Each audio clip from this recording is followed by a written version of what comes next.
Okay, so here's part two.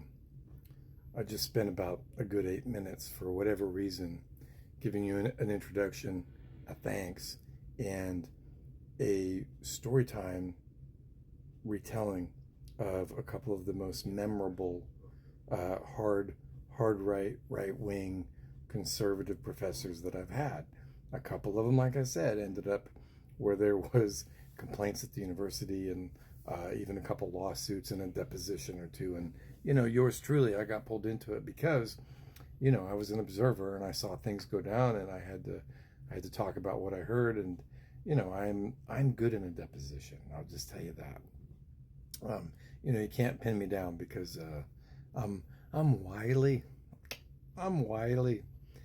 So, apart from, the men and women that love to talk about Hillary Clinton's email server when teaching ancient civilizations, and, a couple of the others that just need to tell you about these things in these classrooms where there's no connection, but yet they see one and they want to tell you about it. Yeah, there was also I've had one one teacher that meets the stereotype of the far left group of individuals that we hear about being screamed about, and people are upset about, and you know groups of people are confused about when you turn on the news or social media and you watch a lot of conservative media, and they complain about a certain type of person, basically like a Greta Thunberg. I mentioned her last time, because it's an easy image in your mind. Or somebody at like UC Berkeley who's teaching whatever hyper wokeism, and Joe Rogan and Jordan Peterson and some of these other folks, and Alex Jones and Steve Bannon and Laura Loomer and Laura Ingraham. They all talk about the woke mind virus and how it's changing the face of our nation. Okay, I get it. I've only had one teacher in my long history of being in education that was like that. This lady, I don't want to give names or tell you the schools where I've run into these people, because that's not fair, right? But this young lady was a doctor, and she was a published poet. She didn't like me because she wanted to teach the class, and I was one of two people that were of a different demographic, and everybody else was of another demographic. And I believe she wanted to teach the class and not utilize English. And my ability to speak that other language was actually pretty good. She did not know that, and I did not advertise it, because I could tell right away that she was put off by me. I didn't say anything. I didn't make myself a nuisance. I didn't stand up and say anything in support or, wave a flag for anybody. I was just, hi, this is me. This is who I am. Boo, boo, boo. This is where I'm from. My major is Boop, and I'm going off to Boop. And, some of my interests are, painting, playing the piano. I play the piano every day. I paint reproduction Van Goghs in my spare time, which I do. And, I'm a writer and an author. That was my real introduction. And there was a few people in that class that you could tell every time I spoke, like, they got upset. And she was really trying to push political edge on everything we were learning. And this was an English 2 class where it was just basically, no, forgive me. It was American literature. It was an American literature class, and we were covering basically 1850 through 1950. And she wanted to teach it from this like this hyper feminist framework, and I was happy to hear it. But she did not want to teach this class in English, and she wanted to, I believe, throw someone who looked like me under the bus, and maybe was uncomfortable doing so with me being in the class. But I carry myself, if you know me, in this really kind of neutral way. I'm not confrontational. I have this kind of this like Mr. Rogers, Rogerian, you know, Carl Rogers way about me. It's just the way I am. You know, Fred Rogers, Carl Rogers, two different people, but I kind of ascribe to the mindset of both of those guys.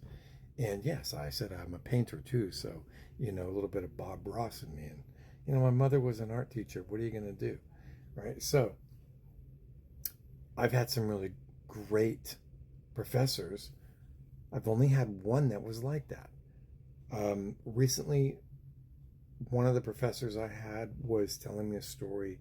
He's an elementary school teacher, and a lot of his kids, he's kind of broken about it. A lot of his kids got scooped up in an ice raid. And I think over 30 kids at his elementary school were gone.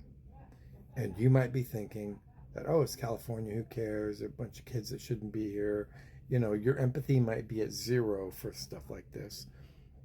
And I'm just going to tell you, it's not what you think. They were, you know, this was from a place where there's a lot of, there's a lot of brown kids. Yes, there's a lot of black kids. Yes, there's a lot of Asian kids. Yes, there's also a lot of white kids. And kids of every demographic were getting picked up. And you might think, I don't believe that. I don't know what to tell you. You know, there's a lot of Europeans that come over here, and some people, if you believe, like, oh, you should come here legally. Well, guess what? People come here from every single country, and they are every single shade of melanin, right? And their kids are every single shade of melanin, and they're here. And then so they get picked up, and ICE deported them. And this professor of mine was trying to teach this class and carry on a through line with this material and teach us in a way that meets the curriculum and meets the standards. And you could see that he was emotionally broken by this. And, you know, he's very, the material we're covering isn't anything that could be politicized either, right? It's, you know, I'm just going to tell you it's medicine and leave it at that. Okay. So I don't know what to say. But I've had the range of professors in college, and I said at the beginning, what I'm going to tell you could change your life. And the reason why I said that was, if you're older and you're thinking about going back to school, don't let the stories of boogeymen and monsters and horrible human beings color your thought process to the point where you don't take the opportunity to better yourself and engage in self-improvement and take yourself back to school. And don't be afraid to go into a classroom taking whatever classes thinking, I'm going to run into some blue-haired warrior, or I'm going to run into some crazy Trump supporter. Stop it with that. Because the truth is, you're going to experience a wide range of people, regardless of the school you go to. Because the school hires who they want. And you will often find people in these schools that are representative of the demographic around the school. And if they're in places where there's a lot of retirement, you're going to see what you're going to see. And you have to go in with an open mind and remain curious. You should have been born curious, and you should die curious. And that, my friends, is my advice to you. Remain curious. Stay open-minded. I don't care if someone sends you to prison and they don't give you any opportunities. And then the warden comes in and says, I got 3 books to read. You just say, okay, can I read them one at a time? That should be your answer.